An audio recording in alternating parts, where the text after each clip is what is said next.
What's going on, everybody? It's your boy C-Zar, and we are talking about BGB, BitGet token today. Hit that like button, subscribe if you want to see more content like this, and let's get into it, my friends. The last time I talked about BGB, I've only made one video on it. It was here, December 25th is what the date says, but if we clicked on this video, if we watched it, you can if you want to. I'm not going to.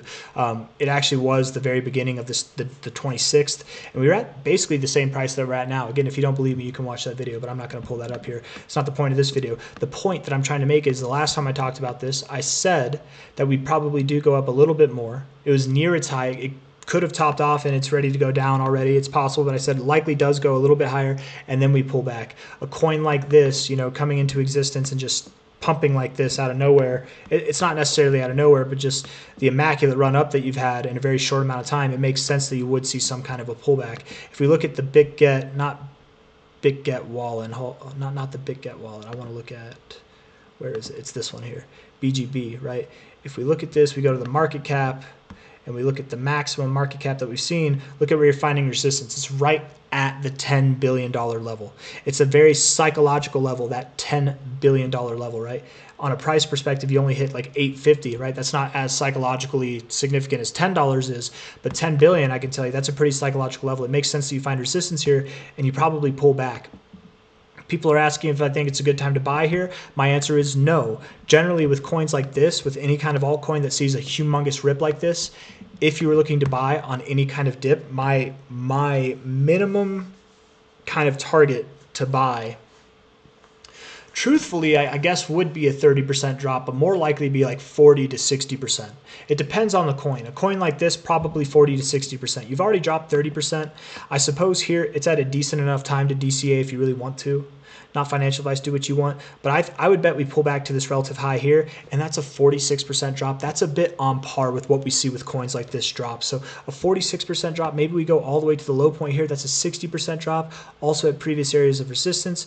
You could go all the way back down here, man, and see a 67% drop. And yes, you could see that in like 2 weeks, 5 days, however long it takes, and then rip and be at new highs all by the end of January. Like it could happen that fast, right? This kind of stuff happens, especially with powerful moves. You get very intense volatility. Who knows? Maybe this thing's topped off and it'll be months before it decides to run up again. Who knows? But I definitely do expect it to drop lower. The minimum expected drop that I would give it would be at least to this high closing price here, which is at about $4.53. I would think you go a little bit through that, if not exactly to that. From the current price, that's another 30% down.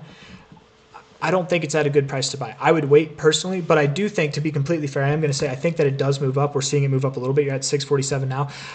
If it moves up above this high, it probably won't be too much higher, and likely you'd probably put in some kind of double top or a lower high from here, because I really do expect this to be, if not the high, very near the potential high, and we're about to start that move down, right? So if the question is it a good time to sell, the answer is probably no. If the question is it a good time to buy, the answer is probably no.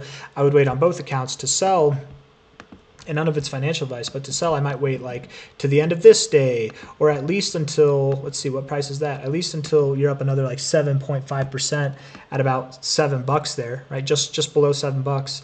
That's what I would probably wait for, at least there. Maybe even like 740, because it's very possible that you go up there from a high to a low. Let's just see. I mean, you could hit, I would think you move up at least another, something around like $6.90, okay? If not, maybe as high as $8.16, but I don't think that you'll go any higher than that personally. If you were to see prices higher than that, cool, you might go to 934 or 1054, that could happen, but I really do think you're going to find resistance at this $10 billion market cap area. I think that you will move down from here.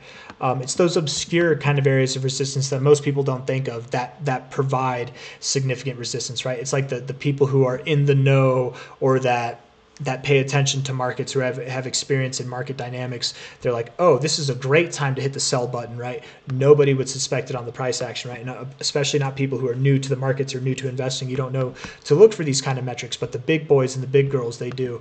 So again, if you were to move higher, it would be weird to me because you'd break that $10 billion barrier. And maybe you do, but I would think you probably find a lower high or a slightly higher high, or maybe just like what they would call a double top. And at a minimum, you're at 649, 648 right now. At a minimum, I think you would at least move up to about $6.90, $7, something like that, if not higher. So if you're looking to sell this thing before it drops lower, and I do think it'll drop lower, probably wait until you're at least around $7 or higher would be my guess. And then I wouldn't buy until it's below like $4.60, around $4.50 or lower, really. That's my personal opinion, not financial advice again. Looking at the 4-hour time frame here, on the RSI, you're at an area that you've bounced before, so it might make sense that you bounce here. Daily time frame has lower lows, relatively speaking, and it's the highest low that you've put in, so that's hidden bullish divergence. It might make sense that you bounce here. Weekly time frame, very overbought, my friend. You hit a 98. That's impressive. It's really hard to do, very, very hard to do. But a 98, it's like a 98.3. That's nuts. 98.19. Crazy. I want to look at something with volume real quick. Hold on. This one here, yeah.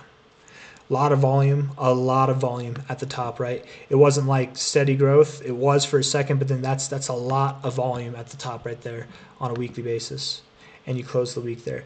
Daily volume's dying off, but you got a lot of volume. That was the second highest peak in volume that you had, and it was on this rather bearish candle breaking away from the high there. I really do think your high's in. I think you get a bounce now. You're at 649. You've been moving up a little bit since I've been talking in this video.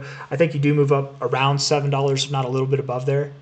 That would be a great exit point if you're trying to exit. It would not be a good FOMO point. Definitely not a good FOMO point. Not financial advice, not a financial advisor, but I'm going to say the same thing now that I said in my last video, okay? If you were... Let's say you didn't buy here and the price did this, okay? Likely, if that happened, and I strongly doubt it happens, okay? Not before we go down to 450 or lower, okay? I very much doubt that this happens, but even if that happens, you would likely have a date with destiny still, nonetheless, right? Like it's still going to happen. You're still going to drop below prices that are here. So even if that happens, even if you miss the boat on the next attempt, you would likely get another chance to buy in here and even lower, and then catch the next boat right up, right? So there's really no pressure to buy. At this moment, the only pressure is selling. So if you're looking at this token and you're feeling like, I need to buy, I'm getting the FOMO, like really stop, okay? Don't do that to yourself. It's not the time to do that, okay? It's time to be calm. It's time to be patient. Opportunity will present itself. I think this coin will grow. There's a lot of attention on it. I think that it will do well. But at $6.50, not a great time to buy. Probably not a great time to sell either. I would think I would wait at least until $7 or higher. Not financial advice. And then to buy, I would wait until 450 or lower. But I've said that about 5 times, so I think I've made a point. I've got nothing else really to add other than that. The 1-hour RSI is looking more bearish, right? For sure. Definitely more bearish. It actually, which is that, what the hell is that? It would suggest that you move down from here, but the 4-hour suggests you move up, and I think you do move up. Really, you might break this, and that would agree with the 4-hour that you bounce from here. So I don't know, man. I'm going to end the video. I got heartburn, having a hard time talking. I'll see you on the next one. Take care. Hit that like button. Bye-bye.